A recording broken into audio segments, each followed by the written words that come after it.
Magandang gabi. Maligayang pagdating muli sa Whispers Before Sleep. Salamat sa pagpili mong samahan ako ngayong gabi. Marahil naging mahaba ang iyong araw. Marahil marami kang iniisip. O baka nais mo lamang magpahinga sandali mula sa ingay ng mundo. Kung ano man ang dahilan, sana'y maging payapa ang mga susunod na minuto. Huminga ng dahan-dahan.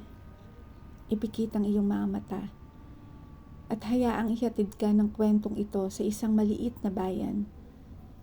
Kung saan, bawat umaga, may amoy ng bagong lutong pandesal. At bawat taong pumapasok sa isang lumang panaderya ay lumalabas na may dalang higit pa sa tinapay. Ito ang kwento ng ang panaderyang hindi kailanman nagsara. Bago pa man tumilaok ang unang tandang, may isang ilaw nang nakasindi sa pinakadulo ng lumang kalye.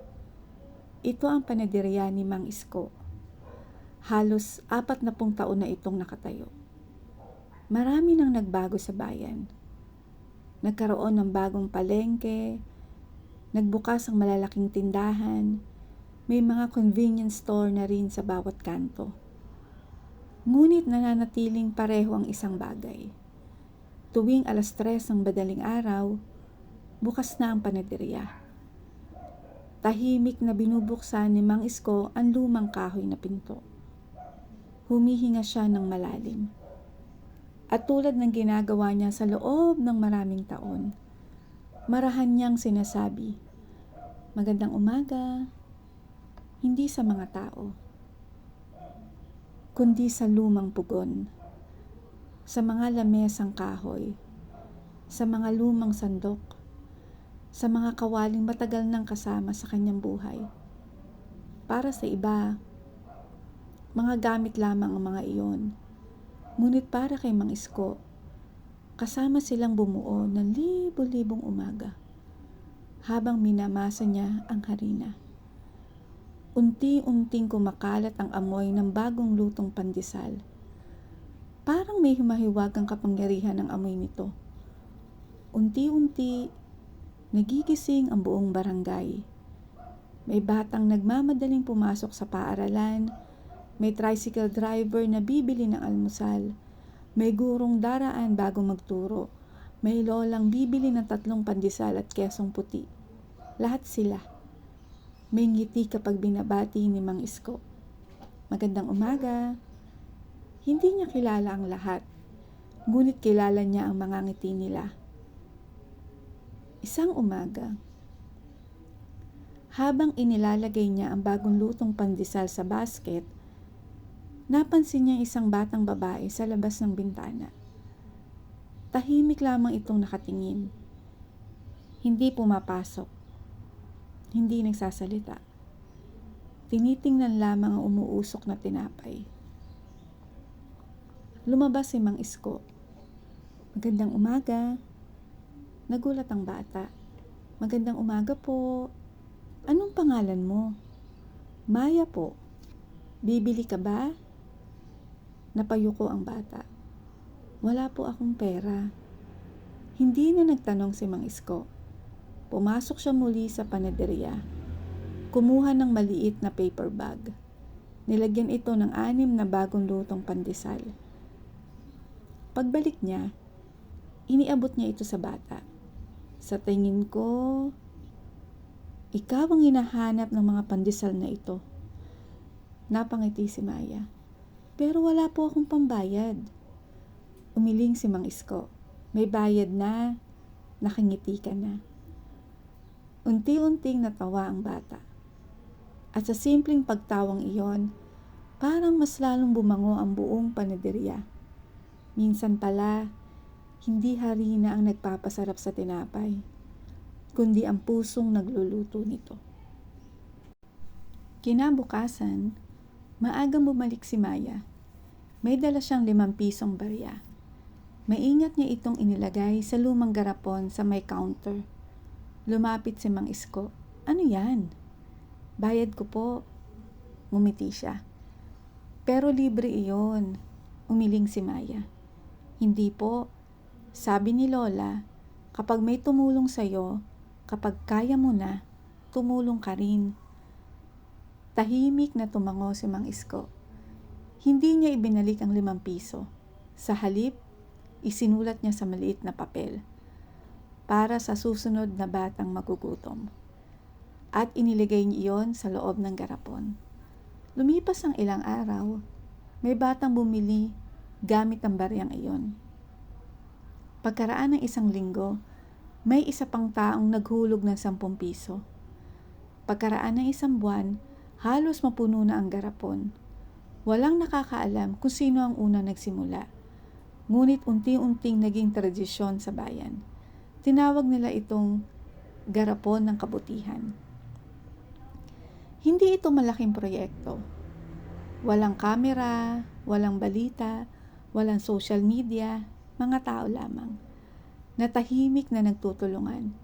At sa bawat pandesal na naibibigay, parang mas lalong umiinit ang puso ng buong komunidad. Lumipas ang mga buwan at naging bahagi na ng bawat umaga ng bayan ang maliit na panaderya.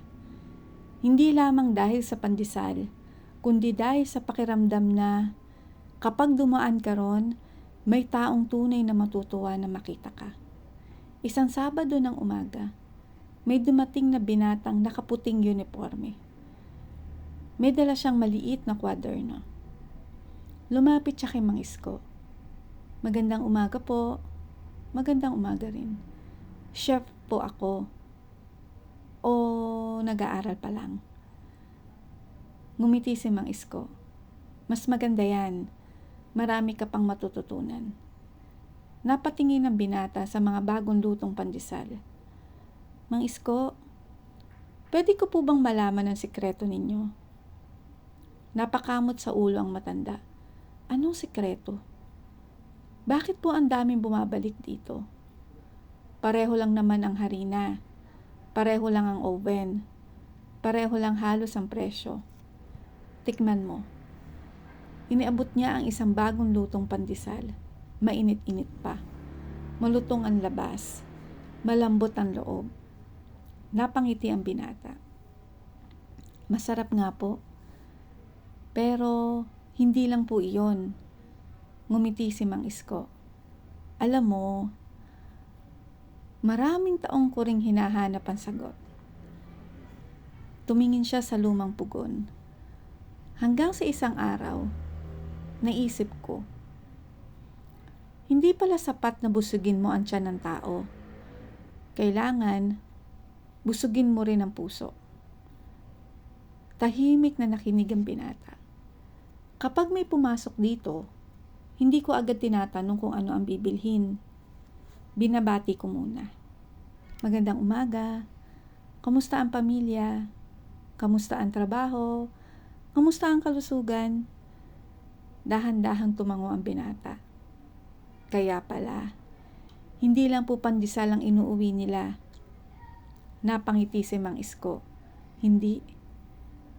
May dala rin silang pakiramdam na may nagmamalasakit. Bago umalis ang binata, isinara niya ang maliit na kwaderno. Hindi ko po isusulat ang recipe. Alin? Yung nasa puso ninyo. Iyon ang gusto kong matutunan. Tahimik nang umiti si Mang Isko. May mga reseping hindi nasusukat ng tasa. Hindi natitimbang sa timbangan. At hindi na isusulat sa papel. Isang Lunes, nagising ang buong bayan sa kakaibang katahimikan. Walang amoy ng bagong lutong pandesal. Walang ilaw mula sa panaderya. Walang usok na lumalabas sa lumang tsisimenea. Napatingin ang mga tao. Bakit sarado? Isa-isa silang nagtipon sa labas. May guro, may tsuper, may tindera, may mga batang papasok sa paaralan. Lahat sila nagtataka. Hindi pa nangyari iyon. Sa loob ng 40 taon, hindi kailanman nagsara ang panaderya Makalipas ang ilang minuto, lumabas si Maya. Nasa health center po si Mang Isko. Nilagnat po siya. Biglang natahimik ang lahat. Parang may kulang sa umaga. Hindi dahil walang pandesal, kundi dahil wala ang taong unang bumabati sa kanila. Napatingin si Maya sa saradong pinto. Mahina niyang sinabi, "Sana gumaling na siya." Isang matandang lalaki ang lumapit, dating karpintero. Tahimik niya inilapag ang isang supot ng harina sa harap ng panaderya. "Wala akong gaanong maitutulong, pero ito, para pagbalik niya." Kasunod noon, may nag-iwan ng itlog. May nagdala ng mantikilya. May magsasakang nagbigay ng asukal. May batang nag-iwan ng maliit na card. May nakasulat lamang na, "Magandang umaga po, Mang Isko. Miss na po namin kayo." Pagsapit ng hapon, puno na ng mga regalo ang harap ng panaderya. Walang nag-usap, walang nagplano. Lahat, kusang dumating. Doon lamang napagtanto ng buong bayan na sa loob ng maraming taon, si Mang Isko pala ang tahimik na nag-aalaga sa kanilang lahat. At ngayon, panahon naman nilang alagaan siya. Makalipas ang isang linggo, muling bumukas ang lumang pinto ng panaderya. Naroon si Mang Isko. Medyo payat. Medyo mabagal nang maglakad. Ngunit ang kanyang ngiti ay katulad pa rin ng dati. Pagbukas pa lamang ng pinto, nagpalakpakan ng mga tao. Napakamot siya ng ulo. "Anong meron?" Lumapit si Maya. Iniabot ang maliit na kahon. Pagbukas niya, nakita niya ang daan-daang maliliit na papel. Bawat isa may mensahe. "Salamat sa libreng pandesal. Salamat sa pagbati tuwing umaga. Salamat dahil noong mawalan kami ng trabaho, hindi ninyo kami pinauwing gutom. Salamat sa pag-alala sa pangalan ko." Unti-unting lumabo ang kanyang paningin.